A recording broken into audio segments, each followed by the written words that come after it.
السلام علیکم ورحمۃ اللہ وبرکاتہ۔ ان الحمد للہ نحمده ونستعینه ونستغفره ونؤمن به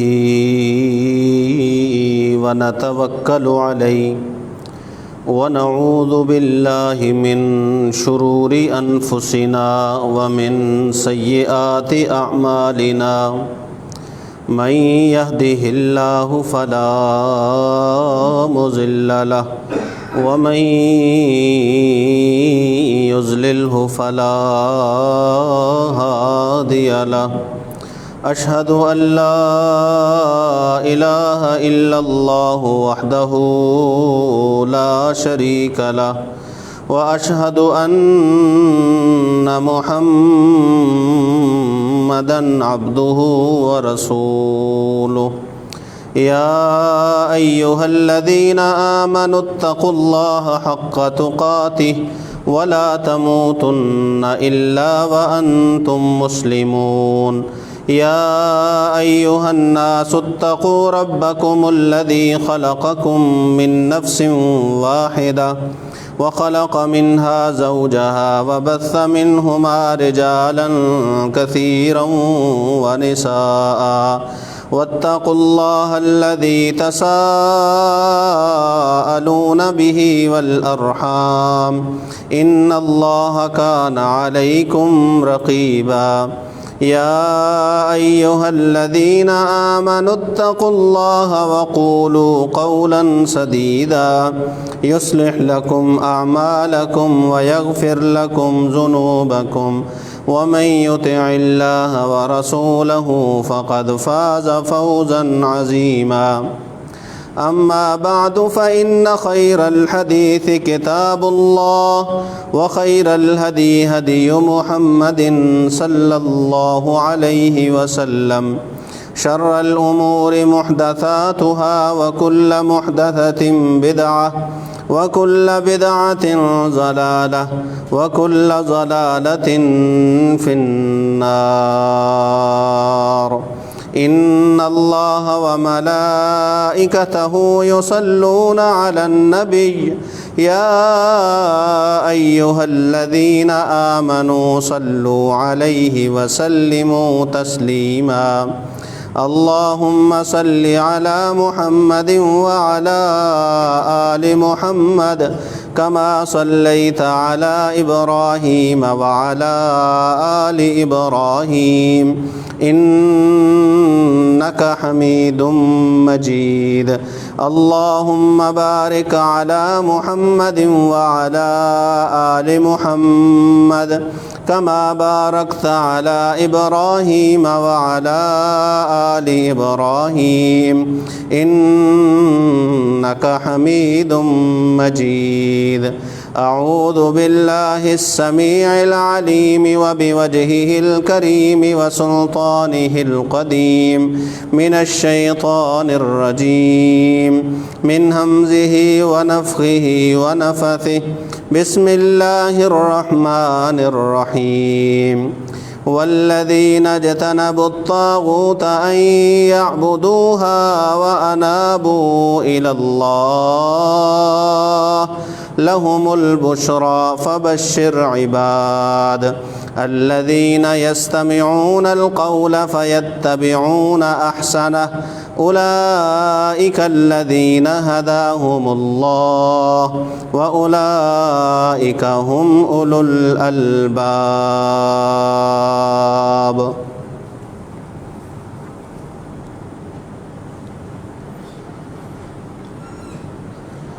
سارے نبیوں نے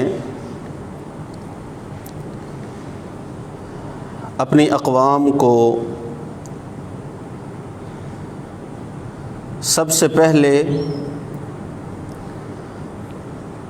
اللہ رب العزت کی طرف بلایا، کیونکہ لوگ اللہ سے غافل اور اس کے احکامات سے لا علمی اور جہالت کی وجہ سے دور تھے،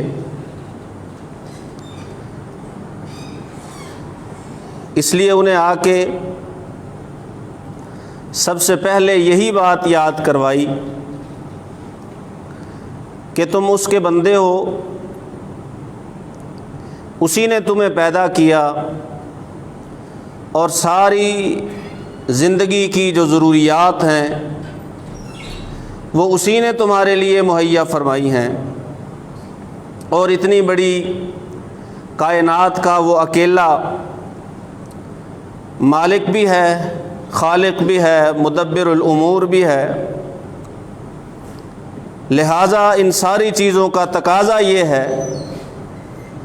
کہ اس سے دور نہ جایا جائے بلکہ اس کی طرف آیا جائے، اسی کی عبادت کی جائے جو بغیر مانگے ضروریات پوری کرتا ہے، اگر مشکل آ پڑے تو اسی سے مانگا جائے۔ یہ سارے نبیوں کی دعوت رہی۔ قرآن مجید میں اللہ نے جتنے انبیاء کا اور رسل کا اور ساتھ ان کی دعوت کا تذکرہ فرمایا تو ہر ایک رسول کی دعوت میں یہ بات سب سے پہلے رہی اور نمایاں رہی، اور سب سے زیادہ مخالفت بھی لوگوں کی طرف سے نبیوں کی، رسولوں کی اسی بات پر کی گئی کہ کیوں ہمیں ایک اللہ کی طرف بلایا جاتا ہے، اور ظاہر ہے ایک ایسے وقت میں جب لوگ اپنی اپنی خواہش اور اپنے اپنے گمان کے مطابق اپنی آرزوئیں اور امیدیں اوروں سے وابستہ کیے ہوئے ہوں اور اپنے نفع و نقصان کا مالک وہ کسی اور کو سمجھ بیٹھے ہوں، تو ایسے وقت میں ان سے ان کی خواہش کے مطابق کسی شخصیت کو یا کسی چیز کو چھڑوانا اور ایک اللہ کی طرف بلانا، یہ ایک مشکل مرحلہ تھا، لیکن رسولوں نے یہ کام بالکل بے دھڑک ہو کے، کسی قسم کی لگی لپٹی رکھے بغیر، کچھ چھپائے پوشیدہ رکھے بغیر، علل اعلان بالکل سب کے سامنے اللہ رب العزت کی اس بات کو رکھ دیا کہ لوگوں سوائے اس ایک اللہ کے اور کوئی بھی ایسا نہیں ہے، چاہے وہ انسانوں میں سے یا اللہ کی کسی دوسری مخلوق میں سے ہو، کوئی ایک بھی ایسا نہیں کہ جس کے پاس جایا جائے امید لے کے، آرزو لے کے، مانگ لے کے، دعا لے کے، کوئی ایک بھی اس قابل نہیں ہے جس کے پاس جایا جائے۔ ایک ہی ہستی ہے، اللہ وحدہ لا شریک کی۔ اس کے سوا جو باقی سب کچھ ہے وہ طاغوت ہے۔ طاغوت کیا ہے؟ کہ کائنات میں کوئی بھی چیز جس کی عبادت کی جائے اللہ کو چھوڑ کر، وہ طاغوت ہے، چاہے وہ انسان ہو یا اللہ کی کوئی دوسری مخلوق ہو۔ مخلوق کی عبادت خالق کو چھوڑ کے یہ طاغوت ہے۔ اللہ وحدہ لا شریک نے اسی سے بچنے کا، اسی سے اجتناب کرنے کا، طاغوت سے پرہیز کرنے کا حکم اور آرڈر فرمایا۔ اور پھر یہ دعوت ایسی دعوت ہے جو انسانی فطرت کے عین مطابق ہے، کیونکہ ایک وہ ذات اور شخصیت ہے جو تجھے تیری پیدائش سے پہلے ماں کے پیٹ میں، اس سے پہلے جب تیرا کوئی وجود اور ذکر ہی نہیں تھا، ایک وہ ذات ہے، ایک یہ ہے کہ اب جب تو نے سمجھا یا اس نے سمجھا کہ اس کے پاس اب تھوڑی بہت طاقت ہے، کوئی پیسے ہیں، یہ مجھے دے گا تو میں اسے تھوڑا بہت راضی کر لوں گا، تھوڑی تسلی دے دوں گا کہ تیرا یہ کام بھی ہو جائے گا، تیرا وہ کام بھی ہو جائے گا، تو اگر اتنا خرچہ کرے گا تو یہ ہو جائے گا، وہ بدلے میں کچھ وصول کرتا ہے، جبکہ اللہ کی ذات وہ ہے جو، اور یہ کام بھی نہیں کرتا، نہ اس سے ہو سکتا ہے۔ اگر کوئی کسی کے پاس جائے یہ امید لے کے کہ مجھے اولاد چاہیے، ہاں اگر اپنے علاج کے لیے جاتا ہے تو یہ الگ بات ہے، علاج کے لیے جانا یہ الگ بات ہے، کسی سے علاج کروا کے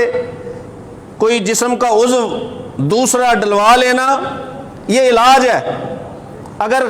بغرض علاج جائے تو یہ اور بات ہے، لیکن اگر اس لیے جائے کہ اس نے مجھے اولاد عطا کرنی ہے تو انسان اگر فطرت سلیم رکھتا ہے، اگر اس کا دل واقعی حق پسند اور حق کی طرف رجوع کرنے والا ہے تو وہ انسان تو یہ بات مان ہی نہیں سکے گا کہ کائنات کے رب کے علاوہ، خصوصاً ایسا بندہ، ایسا شخص جو قرآن پڑھتا ہو، ایمان لایا ہو محمد الرسول اللہ صلی اللہ علیہ وآلہ وسلم پہ، پھر اللہ رب العزت کی کتاب کی تلاوت کرتا ہو، اللہ کا قرآن پڑھتا ہو، وہ شخص کیسے کسی کے پاس اس امید کے ساتھ جا سکتا ہے کہ میں وہاں سے اولاد لے کے آؤں گا؟ ایسا ہرگز ہو سکتا، ہرگز نہیں ہو سکتا۔ یخلق ما یشاء، سورہ شورى میں اللہ فرماتے ہیں وہ جو چاہے پیدا کرے، چاہے تو بیٹیاں دے دے، چاہے تو بیٹے دے دے، وہ چاہے تو دونوں دے دے، وہ چاہے تو نہ دے، تینوں کام اسی کے ہیں، بیٹے دینا، بیٹیاں دینا، خالی لوٹا دینا۔ کیا کوئی ایسی شخصیت ہے کہ ایک آدمی کے لیے، ایک جوڑے کے لیے وہ تو فیصلہ کرے مالک کہ میں انہیں کچھ نہیں دوں گا، اور یہ زمین پہ بیٹھ کے اس کے فیصلے کو پلٹ دے؟ ہے کوئی ایسی ذات؟ یہ اللہ کا حق ہے، انبیاء نے اسی حق کے لیے مشکلات برداشت کی، لوگوں کا پاس رہنا، لوگوں کا جم گھٹے میں زیادہ قریب ہونا، حلقہ احباب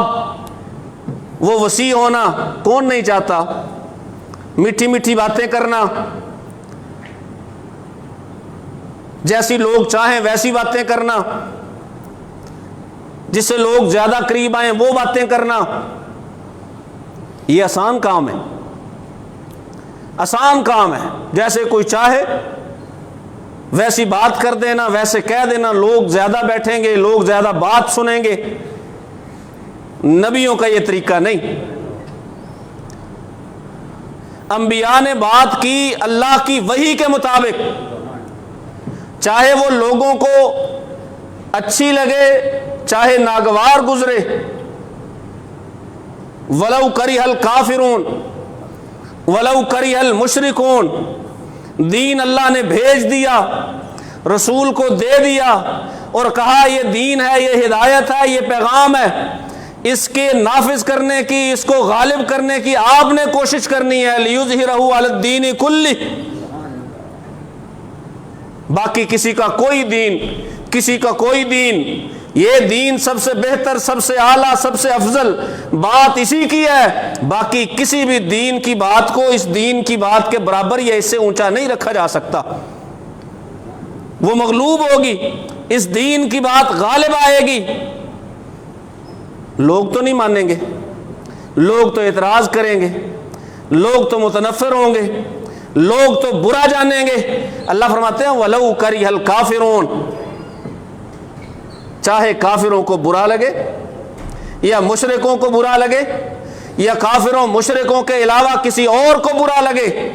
بات یہ نہیں ہے کہ لوگوں کو اچھا لگتا ہے یا برا لگتا ہے، بات یہ ہے کہ اللہ وحدہ لا شریک کی طرف سے حق کیا اترا ہے اسے پہنچانا ہے، لوگوں کے مزاج کے مطابق نہیں، لوگوں کی مرضی کے مطابق نہیں۔ لوگوں کی تو مرضی یہ تھی کہ رسول آئے، اگر رسول بنایا ہے رسول اللہ صلی اللہ علیہ وآلہ وسلم سے ابتدا میں جب کافروں نے بات چیت کی، ان میں ایک یہ بات بھی سامنے رکھی تھی، ہم آپ کے راستے میں بالکل بھی نہیں آئیں گے، بالکل بھی نہیں آئیں گے، نہ آپ کی دعوت کو روکیں گے، نہ آپ کے ساتھیوں کو تکلیف پہنچائیں گے، نہ آپ کو اپنے معاشرے سے باہر نکالیں گے، بلکہ ہم آپ کے لیے سہولتیں پیدا کریں گے، ہم آپ کو آسانیاں دیں گے، ہم آپ کے لیے مال کا بندوبست کریں گے، ہم آپ کے لیے رشتے کا بندوبست کریں گے، ہم آپ کے لیے خاندان کی کسی چودراہٹ کا یا اہل مکہ کی چودراہٹ کا بندوبست کریں گے، آپ بڑے بن جائیں گے، سردار بن جائیں گے، مالدار بھی ہو جائیں گے۔ بس ایسا کیجئے، یہ جو آپ بات کرتے ہیں نا، ان کے خلاف جن کے سامنے ہم جا کے جھکتے ہیں، ان کے خلاف جن سے ہم مانگتے ہیں، آپ کبھی لات کے خلاف، کبھی عزا کے خلاف، کبھی منات کے خلاف، کبھی ہمارے رکھے ہوئے دوسرے 300 سے زیادہ بتوں کے خلاف جب بات کرتے ہیں تو یہ ہمیں پسند نہیں ہے، یہ چھوڑ دیجئے۔ چلے گئے ابو طالب کے پاس، رسول اللہ صلی اللہ علیہ وآلہ وسلم کے چچا ہیں، کہا کچھ آفر کی ہے کافروں نے، ہم آسانی کرتے ہیں، سہولت کرتے ہیں، اپنی مخالفت کو واپس لیتے ہیں، ہم ان کے لیے راستہ بناتے ہیں، راستہ آسان کرتے ہیں، بس یہ کام چھوڑ دے۔ رسول اللہ صلی اللہ علیہ وآلہ وسلم نے فرمایا کہ بات اگر لوگوں کے مزاج کے مطابق چلنے کی ہوتی تو مسئلہ ہی نہیں تھا۔ میرا چچا ہے، میرا محسن ہے، جس نے مجھے بچپن سے لے کے اب تک پالا ہے، میرا اچھا خیال رکھا ہے، مجھے بیٹوں سے زیادہ چاہا ہے، جس نے مجھے اس قابل بنایا ہے کہ میں کسی کی ملازمت کر سکوں یا تجارت کر سکوں، کاروبار کر سکوں، یہ سارا کچھ اسی نے تو سکھایا ہے، محسن ہے، اس کی بات کو مان لیا جائے۔ دبے لفظوں میں، نہ چاہتے ہوئے، نہیں بالکل بھی ایسی بات نہیں کی، کہا چچا میری بات سنیے، اگر یہ لوگ جمع ہو کے آ جائیں اور کہیں تیرے ایک ہاتھ پہ لا کے سورج کو رکھ دیتے ہیں، دوسرے ہاتھ پہ لا کے چاند کو رکھ دیتے ہیں، تب بھی میں ان کی یہ بات ماننے کے لیے تیار نہیں ہوں۔ یہ مزاج محمد کی بات نہیں ہے کہ یہ رسول اللہ صلی اللہ علیہ وسلم کا مزاج بدلا جائے۔ ان اتبع الا ما یوحى الی، میں نے تو اپنے مزاج کو، اپنی دعوت کو، اپنی عادت کو اللہ رب العزت کی وحی کے پابند کر دیا ہے، وحی کا پابند ہے، میری دعوت وحی کی پابند ہے۔ اور وحی میں کیا ہے کہ نہیں، سوائے اللہ کے کوئی ایک بھی ایسا نہیں ہے، کوئی ایک بڑے سے بڑا نام یا جس کی شہرت سب سے زیادہ ہو یا جس کے تم فضائل و مناقب سب سے زیادہ بیان کرتے ہو، کوئی بھی ایسا نہیں ہے کہ جو اللہ وحدہ لا شریک کی ذات کے مقابلے میں اس کی کسی صفت کو اپنا سکے، ہرگز ایسا نہیں۔ اللہ کی صفات دوسروں میں مان لینا، اللہ کی صفات دوسروں میں مان لینا، قرآن مجید میں اللہ نے کئی ایک جگہوں پہ فرمایا ہے، تم بتاؤ تو صحیح، ان ارادنی اللہ بضر هل ہن کاشفات ضری، اگر اللہ کوئی مشکل ڈال دے، اللہ کوئی مشکل ڈال دے، کوئی کٹھنائی زندگی میں اللہ تیری میں لے آئے، کیا یہ سارے مل کے تیری تکلیف کو دور کر سکتے ہیں؟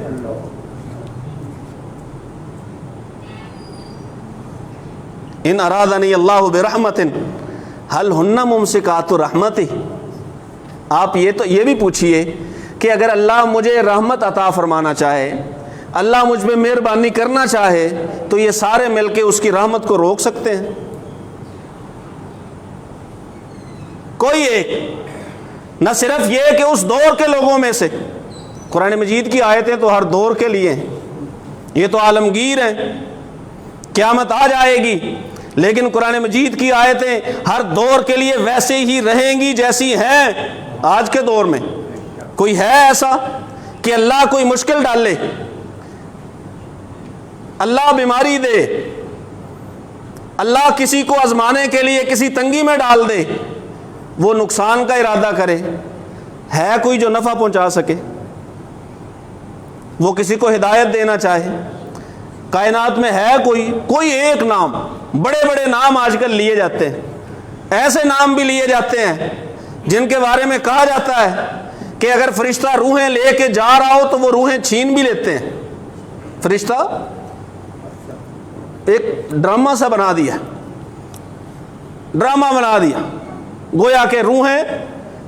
وہ فرشتہ ہے قبض کرتا جاتا ہے، تھیلے میں رکھتا جاتا ہے۔ انہوں نے رسول اللہ صلی اللہ علیہ وسلم کی حدیث کو پڑھا ہی نہیں ہے کہ جب فرشتہ روح کو قبض کرتا ہے اس کے ساتھ وہ اکیلا نہیں ہوتا، اس کے ساتھ دوسرے فرشتے ہوتے ہیں، دوسرے فرشتے، جنت والے بھی جہنم والے بھی۔ اگر نیک ہے تو ان کے حوالے کر دیا جائے گا، اگر برا ہے تو جہنم والوں کے حوالے کر دیا جائے گا، اور وہ لے کے روح کو چلے جائیں گے سیدھا آسمان پہ۔ ادھر آپ اندازہ کیجئے، کہتے ہیں فرشتہ روحوں کا تھیلا لے کے جا رہا تھا، لا حول ولا قوت الا باللہ۔ جھوٹ بھی ایسا جھوٹ کہ قرآن کی آیتوں کو جھٹلا دے، ایسا جھوٹ کہ رسول اللہ صلی اللہ علیہ وسلم کے فرامین کو جھٹلا دے۔ مشہور ہے ہم اس کے بارے میں بات بھی کرتے ہیں، بات سنتے بھی ہیں، کوئی اعتراض ہی نہیں کرتا، کسی کے ذہن میں خیال ہی نہیں آتا۔ اور اس کی وجہ کیا ہے؟ اس کی وجہ یہی ہے نہ ہمیں رسول اللہ صلی اللہ علیہ وسلم کی تعلیم کا، دی ہوئی تعلیم کا کچھ پتہ ہے، نہ قرآن مجید کی آیات کا کچھ پتہ ہے۔ عقیدے کے بارے میں، عقیدہ توحید کے بارے میں،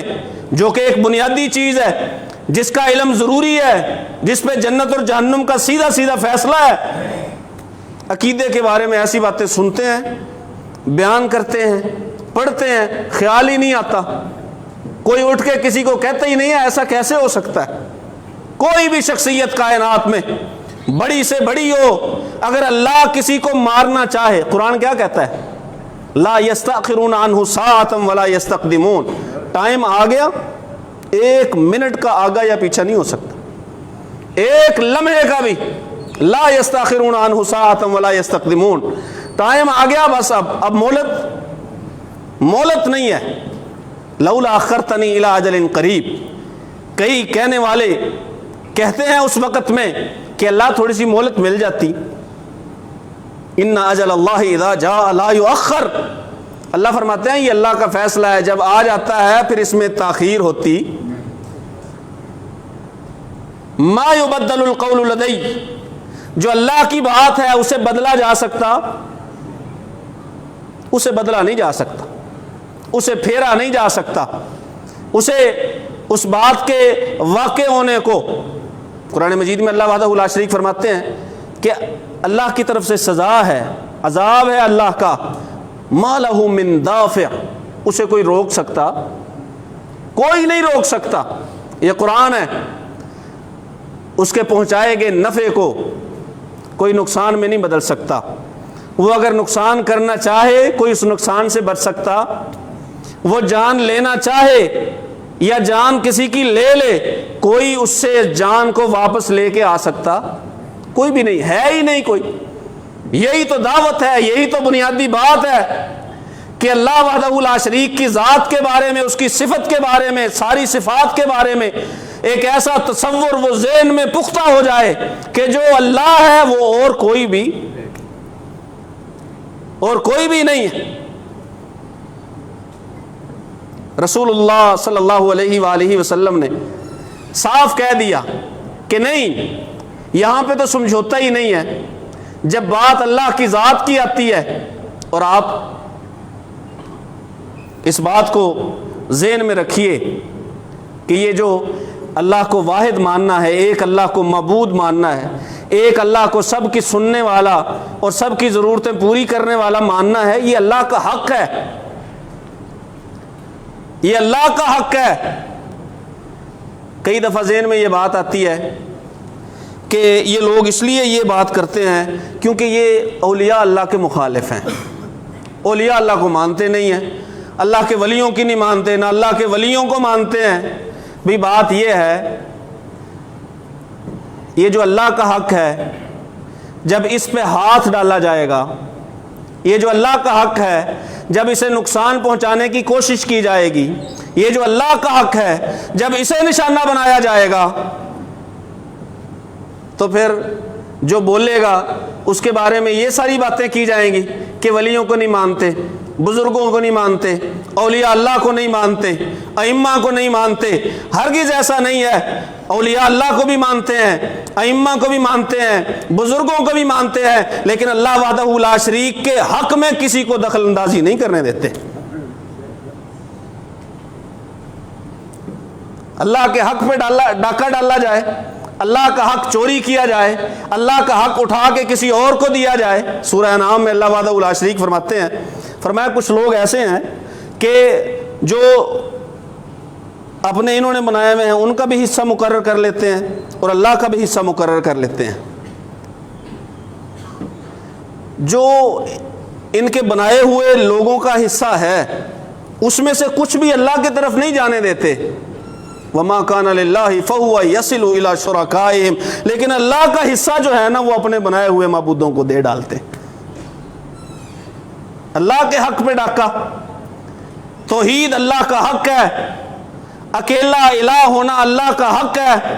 اکیلا سب کی دعائیں پکاریں سننے والا ہونا یہ اللہ کا حق ہے، اکیلا سب کی ضرورتیں پوری کرنے والا ہونا یہ اللہ کا حق ہے، اکیلا سب کو اولاد دینے والا یا نہ دینے والا ہونا یہ اللہ کا حق ہے، اس کی صفت ہے۔ یہ نہیں سوچتے کہ توحید پہ ڈاکہ اللہ کے حق پہ ڈاکہ ہے۔ اگر مومن ہے، موحد ہے، اگر رسول کے حق پہ کوئی ہاتھ ڈال لے اسے تکلیف ہوگی کہ رسول کے حق پہ، چاہے کسی امام کے نام پہ ڈال لے یا کسی مفسر کے نام پہ ڈال لے یا کسی محدث کے نام پہ ڈال لے، اگر رسول کے حق پہ ڈاکہ ڈالے گا ظاہر ہے مومن تو اسے روکے گا، وہ ٹوکے گا، وہ تو بولے گا، بات تو کرے گا۔ اور ایسے ہی اگر اللہ کے حق پہ ڈاکہ ڈالا جائے، چاہے کسی بزرگ کے نام پہ ڈالا جائے یا کسی درخت کے نام پہ ڈالا جائے، کسی ولی کے نام پہ ڈالا جائے، حتیٰ کہ اگر کسی نبی کے نام پہ بھی ڈالا جائے، جو مومن ہے، جو اللہ کو ماننے والا ہے، جسے پتا ہے انبیاء نے آ کے کہا ہی یہ ہے، ما کان لبشر ان یؤتیہ اللہ الکتاب والحکم والنبوۃ ثم یقول للناس کونوا عبادا لی من دون اللہ۔ اللہ فرماتے ہیں کسی بندے کو ہم نے یہ حق دیا ہی نہیں ہے،